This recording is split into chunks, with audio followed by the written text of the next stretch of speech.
Hello friends, welcome back to my channel. तो आज के इस वीडियो में आप कुछ इंपॉर्टेंट क्वेश्चन को देखने वाले हैं। पहला क्वेश्चन है हमारा, pap smear is done to test, यानी पैप स्मीयर जो टेस्ट है वो किस बीमारी को जानने के लिए होता है। तो मेनली सर्वाइकल कैंसर के लिए पैप स्मीयर टेस्ट होता है। सेकेंड क्वेश्चन हमारा है, hormonal test are related to, hormonal test जो है वो किससे रिलेटेड है। तो ये हमारा बायोकेमिस्ट्री लैब से रिलेटेड है। बायोकेमिस्ट्री लैब में आपका हार्मोनल टेस्ट होंगे, जैसे TSH हो गया, LH, FSH वगैरह, ये सारे। नेक्स्ट क्वेश्चन है, DNA testing is related to, deoxyribonucleic acid test जो है वो किससे रिलेटेड है। तो मॉलिक्यूलर डायग्नोस्टिक, ठीक है, मॉलिक्यूलर डायग्नोस्टिक से रिलेटेड है DNA टेस्टिंग। नेक्स्ट क्वेश्चन है, cataract is more common in dash and it's surgery is more common in. तो कैटरेक्ट जो बीमारी है मोतियाबिंद, वो सबसे ज़्यादा महिलाओं में देखा जाता है, महिलाओं को प्रभावित करता है, और लेकिन इसका सर्जरी जो है वो ज़्यादा पुरुषों के द्वारा करवाया जाता है। ये इसलिए होता है क्योंकि हमारा समाज जो है वो मेल डोमिनेंट है, पुरुष प्रधान है। तो महिलाओं की बीमारी को ज़्यादा ध्यान न देते हुए पुरुष जो है इस बीमारी का जैसे ही उनको पता लगता है वो तुरंत ऑपरेशन करवा लेते हैं। लेकिन महिलाओं के लिए कुछ केस में ऐसा होता है कि उनका ऑपरेशन नहीं करवाया जाता है। तो इसीलिए ये जो सर्जरी है वो ज़्यादा मेल में होता है और फीमेल को ये ज़्यादा बीमारी होती है। ठीक है, अब इसमें आप सोच लो कि ये क्या बता रही हैं कि बीमारी जब फीमेल में ज़्यादा है तो मेल में क्यों ऑपरेशन ज़्यादा है। ठीक है, तो इसका यही कारण है कि हमारा समाज एक तो मेल डोमिनेंट है, पुरुष प्रधान है। बीमारी मान के चलिए महिलाओं को ज़्यादा हो रही हैं, लेकिन ऑपरेशन महिलाओं में कम हो रहा है। पुरुषों में जितने लोग को बीमारी उन लोग ऑपरेशन सही टाइम पे करवा ले रहे हैं। नेक्स्ट क्वेश्चन है, which drug is use to dilate eye during dilated eye exam. तो कोई भी आँख के ऑपरेशन होती है उससे पहले कुछ टेस्ट किए जाते हैं आँख के, जिसमें डायलेटेड आई एग्जाम किया जाता है। उसमें क्या होता है कि आई को डायलेट करने के लिए, ठीक है, उसमें एक ड्रग डालते हैं। उस ड्रग का नाम है ट्रोपिकामाइड, जिसे आप एट्रोपिन के नाम से भी जानते हैं। नेक्स्ट क्वेश्चन है आपका, डिप्लोपिया मीन्स, डिप्लोपिया का मतलब क्या होता है। तो इसका मतलब होता है डबल विजन। ठीक है, नेक्स्ट क्वेश्चन है, most common hernia and hernioplasty is, सबसे कॉमन हर्निया कौन सी है और सबसे कॉमन हर्नियोप्लास्टी भी कौन सी है, यानी हर्निया रिपेयर की सर्जरी कौन सी है। तो वो है इनग्वाइनल हर्निया। इनग्वाइनल हर्निया अगर ज़्यादा हो रहा है, सबसे कॉमन हर्निया इनग्वाइनल है, तो इनग्वाइनल हर्नियोप्लास्टी भी सबसे ज़्यादा होगा। नेक्स्ट क्वेश्चन है, during hernioplasty mess is used of what kind. Hernioplasty के दौरान अगर हर्निया रिपेयरमेंट के लिए सर्जरी हो रही है तो उसमें मेस का यूज होता है। ठीक है, ये जो मेस है वो किस तरह का होता है, किससे बना होता है। तो पहला प्रोलिन से बना हो सकता है, या फिर टेफ्लॉन से या पॉलिस्टर से बना हो सकता है। सबसे कॉमन जो है वो प्रोलिन से बना मेस यूज करते हैं। नेक्स्ट क्वेश्चन है, isthmus height and width is about. तो इस्थमस जो है, जो कि थायराइड के राइट और लेफ्ट लोब, दोनों लोब को जोड़ के रखता है, कनेक्शन है दोनों के बीच का। तो ये इस्थमस है, उसका हाइट और विड्थ जो है वो कितना होगा। तो 1.25 सेंटीमीटर। नेक्स्ट क्वेश्चन है, normal weight of thyroid gland is. तो जो थायराइड ग्रंथि है उसका नॉर्मल वजन कितना होगा। तो ये है 25 ग्राम, यानी 25 ग्राम का होता है हमारा थायराइड ग्लैंड। नेक्स्ट क्वेश्चन है, in which type of thyroidectomy one entire lobe and partial और subtotal removal of opposite lobe takes place. यानी कौन सी ऐसी थायराइड रिमूवल सर्जरी है, क्योंकि थायराइडेक्टमी का भी 5-6 टाइप है, तो उसमें कौन सा ऐसा थायराइडेक्टमी है, थायराइड रिमूवल सर्जरी है, जिसमें एक लोब को पूरे तरीके से निकाल देते हैं और दूसरे लोब जो है, 2 लोब्स होते हैं, राइट एंड लेफ्ट लोब। तो मान के चलिए एक लोब को पूरा निकाल दिए ऑपरेशन करके और दूसरे लोब को आधा या आधा से ज़्यादा निकाल दिए, बस थोड़ा सा छोड़े हैं। ठीक है, तो इस तरह के ऑपरेशन को क्या कहेंगे, थायराइडेक्टमी के किस टाइप का ये ऑपरेशन है। तो हार्टली डनहिल ऑपरेशन है। ये क्वेश्चन जो है प्रीवियस ईयर पेपर अगर आप उठा के देखेंगे तो उसमें आपको ये क्वेश्चन मिलेगा, इसलिए मैंने इसे अपने इस क्वेश्चन सेशन में इंक्लूड कर रखा है। नेक्स्ट क्वेश्चन है, thyrotoxicosis is also known as.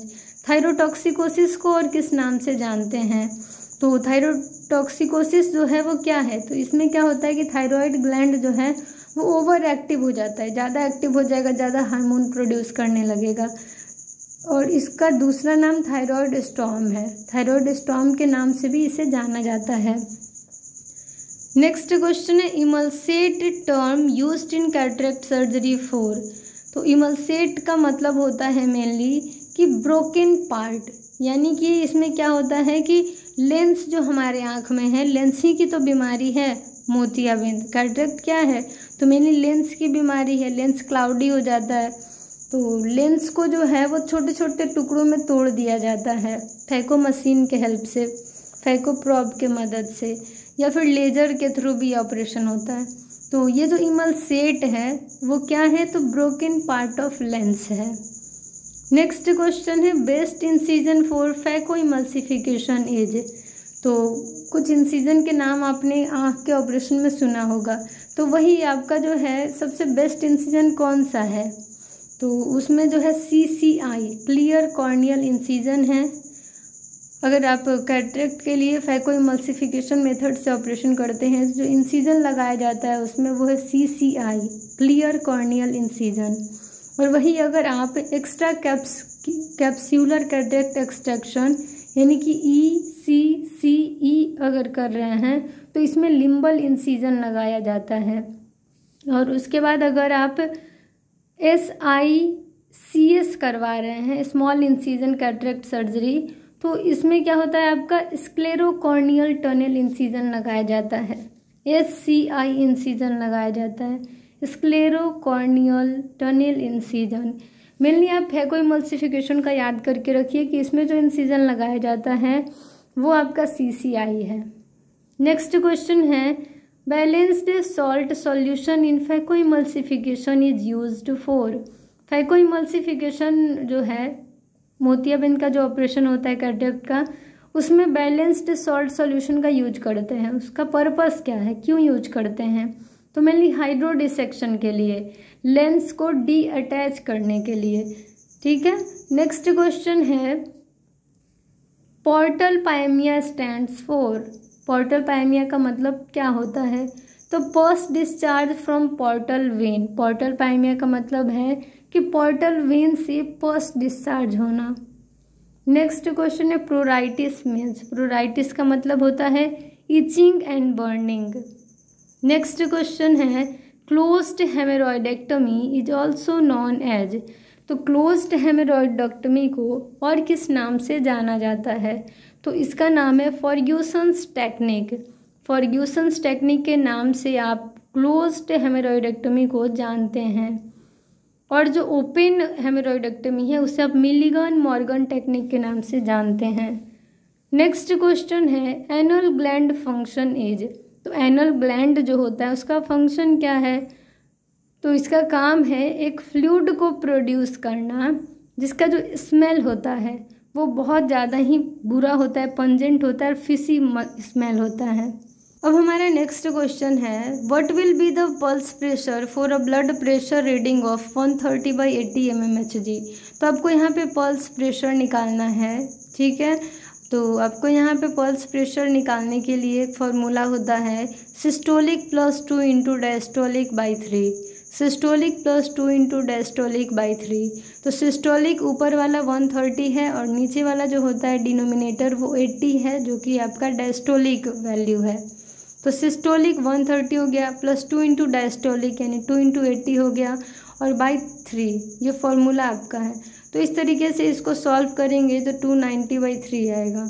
तो आपका जो पल्स प्रेशर है उसको निकालने के लिए इस फॉर्मूले पे आपको सॉल्व करना होगा। कोई भी जो भी क्वेश्चन रहेगा वो है सिस्टोलिक +2 × डायस्टोलिक / 3। तो चलिए इस वीडियो को यहीं पे एंड करते हैं। आई होप ये सारे क्वेश्चंस आपको आपके एग्ज़ाम में बहुत ज़्यादा हेल्प करेंगे। तो चैनल पे नए हैं तो चैनल को सब्सक्राइब कर दीजिए, बेल आइकन को प्रेस कर दीजिए ताकि आपको सारी लेटेस्ट वीडियो की अपडेट्स मिलती रहें। और अपना प्यार और सपोर्ट बनाए रखिए और सारे बच्चों को शेयर करिए ताकि उनको भी उनके एग्ज़ाम के प्रिपरेशन में हेल्प मिले। और कमेंट करना और फीडबैक देना ना भूलिए।